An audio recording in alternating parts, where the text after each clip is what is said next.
Hello tout le monde, j'espère que ça joue. On se retrouve aujourd'hui pour une nouvelle vidéo. C'est la vidéo de la Seiko 5 Sport. On est revenu en mode studio pour tout ce qui est parti un petit peu voix, parce que voilà, c'est l'hiver, on se les caille. Et autant tout ce qui est parti prétexte, ben ça va être génial en extérieur, ça changera pas. Qu'il vente, qu'il pleuve, qu'il fasse très très froid, on sera toujours à l'extérieur. Mais pour tout ce qui est parti un petit peu voix, ben là c'est quand même un confort de pouvoir redevenir un peu en studio quoi.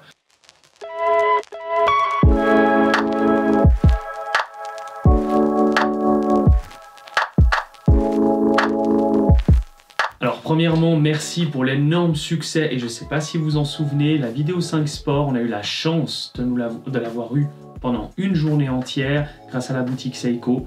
Et en avant-première, c'est vrai, on a pu vous faire une review à chaud. Suite à cette vidéo qu'on a fait pour eux, ils ont été contents, puis ils ont décidé de nous en offrir une à nous deux. Voilà, on se partage. Ouais. Et c'est vrai que c'est assez génial parce que maintenant, ça fait 2 mois qu'on a pu la porter, en abuser, en profiter. Ça me tient à cœur de vous faire une review vraiment complète. Des plus, des moins, parce qu'il ne faut pas rêver. Comme tout le monde sur la planète, il y a des moins, et il y a beaucoup de plus, c'est clair. Donc maintenant, on va vous parler de ça.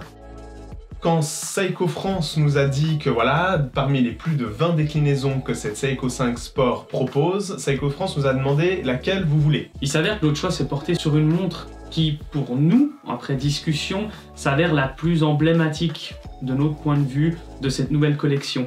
Parce que déjà, d'une part, elle reprend le bracelet mesh, donc maille milanaise. En plus de ça, elle a un fond crème avec les index qui sont patinés. C'est vrai que c'est quelque chose qui revient beaucoup à la mode en ce moment, avec la mode du vintage, et nous, ça nous plaît. Donc voilà, il y avait ces aspects-là qui nous ont beaucoup marqué, et il s'avère que c'est la référence SRPD 67K1.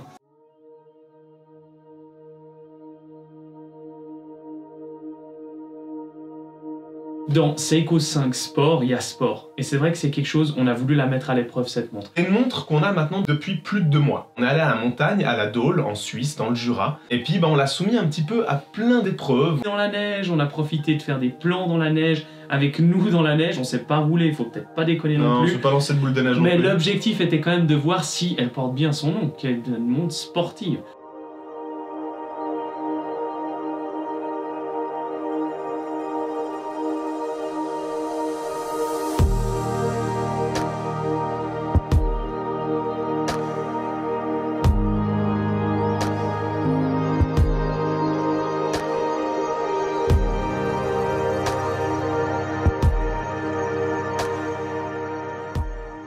Rentrons maintenant un petit peu dans une partie un peu histoire, parce que finalement cette Seiko 5 Sport c'est une montre qu'on croit toute récente, c'est le cas, mais la gamme elle ne l'est pas tant que ça, et Jonas va vous l'expliquer. C'est une gamme qui est née dans les années 60. La gamme Seiko 5 a 5 priorités importantes, et c'est vrai que c'est la promesse que Seiko s'est fait avec leur gamme Seiko 5 depuis le début.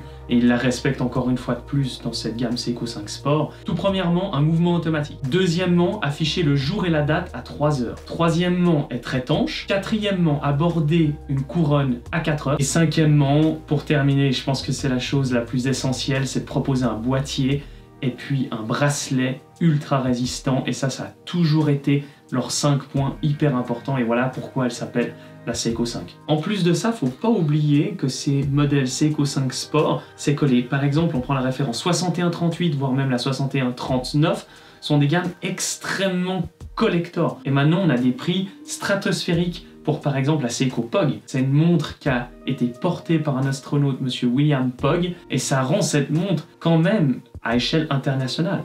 Et c'est extrêmement chargé d'histoire. La Seiko 5 est souvent connotée à des modèles peu chers d'entrée de gamme, et c'est pas complètement faux. Et je crois que Seiko doit beaucoup à cette gamme-là, ça les a fait avancer, ça les a fait se remettre en question.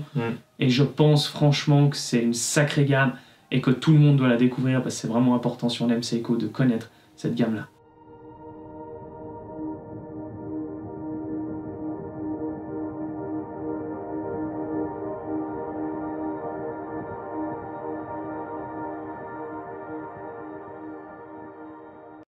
Allez, maintenant il est temps de vous parler des aspects texte. Donc c'est le fameux mouvement 4R36. Ce mouvement-là a l'avantage de lui donner à cette Seiko 5 Sport le stop seconde, ce qui vous permettra de la régler à l'heure précise et à la seconde exacte. En plus de ça, on n'a plus besoin de faire gling-gling avec la montre pour la remonter. On peut tout simplement utiliser la couronne, la winder un petit peu comme on dit en anglais, la réserve de marche.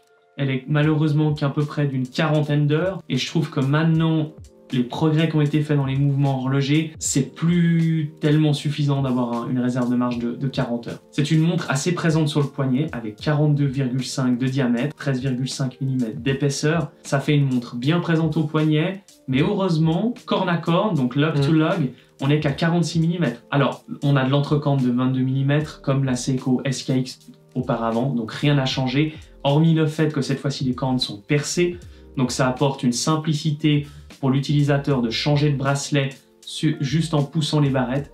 Et ça, c'est vraiment quelque chose d'une grosse plus-value pour pouvoir mettre un cuir, un caoutchouc, surtout que Seiko propose énormément de variantes dans ces bracelets-là. Après, n'oubliez pas une chose, c'est que pour l'instant, ils n'ont pas le droit de vendre les autres bracelets en aftermarket. On perd l'étanchéité de la SKX qui était de 200 mètres, on passe cette fois-ci à 100 mètres, donc du coup la couronne n'est plus vissée mais tout simplement poussée.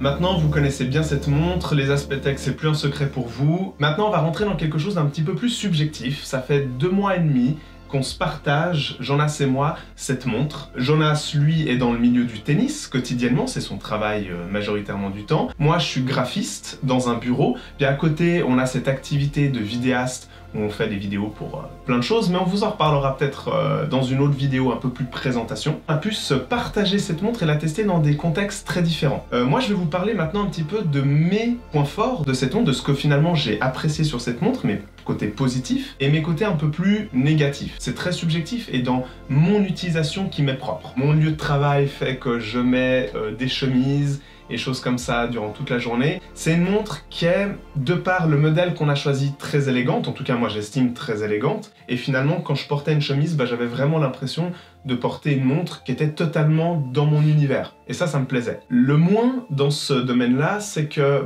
c'est une montre qui, en termes d'épaisseur, est assez épaisse. C'est vrai que si vous portez des chemises assez proches, voilà, il peut y avoir un peu ce côté un peu gênant. La maille milanaise m'a beaucoup plu, ça je l'avais déjà dit dans la première vidéo, une réaction à chaud, mais je suis content de voir qu'après 2 mois d'utilisation, ça s'est confirmé. La maille milanaise est très agréable, on a vraiment tous les côtés chouettes de l'acier, et en même temps, le côté très souple, que parfois avec certains bracelets acier c'est plus dur d'avoir. Je pense que celui qui avait le bon rôle entre guillemets entre nous deux, c'est moi par rapport au fait que je l'ai mise dans son élément. Moi je suis dans le milieu du tennis, donc c'est le milieu sportif par excellence, où elle bouge dans tous les sens, je frappe des coups droits, des revers, elle en prend plein la gueule. C'est hyper agréable parce qu'on sent que c'est une montre qui a été conçue pour le sport. Alors, on a choisi spécifiquement cette proposition parce que justement elle est très élégante et qu'elle convient aussi à mon frère pour aller au travail, au bureau. Moi, ce qui m'a un petit peu gêné sur cette montre, par contre, c'est qu'on a perdu ces 200 mètres de profondeur qui étaient sur la SKX et du coup, la couronne n'est plus vissée.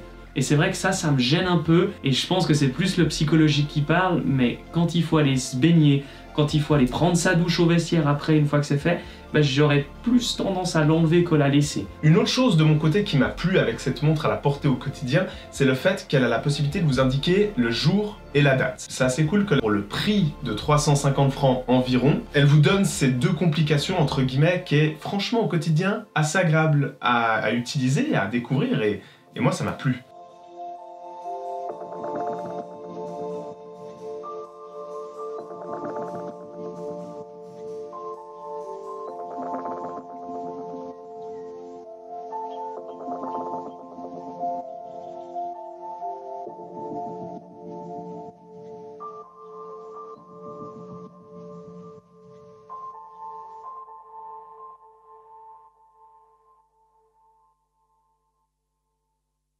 Moi, je trouve que c'est rare maintenant, à l'heure actuelle, de pouvoir se dire « j'ai payé le moindre centime, je le ressens dans ma montre, et même plus encore ». Et je pense que c'est le cas avec cette Seiko 5 Sport.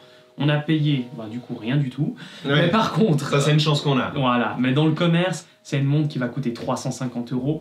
Et je pense que vous payez vraiment de A à Z tout le travail qui a été fait sur cette montre. Et je crois qu'à l'heure actuelle, c'est dur de trouver ce genre de montre-là où on peut se dire « j'en ai pour mon argent ». Et comme d'habitude, n'oubliez pas de liker, de partager, de commenter, de nous suivre. Ouais. Et puis, on vous l'a jamais dit, mais essayez d'activer la petite cloche des notifications parce que maintenant, c'est compliqué de voir forcément qu'on a sorti une nouvelle vidéo. Et sur ce, n'oubliez pas, soyez à l'heure.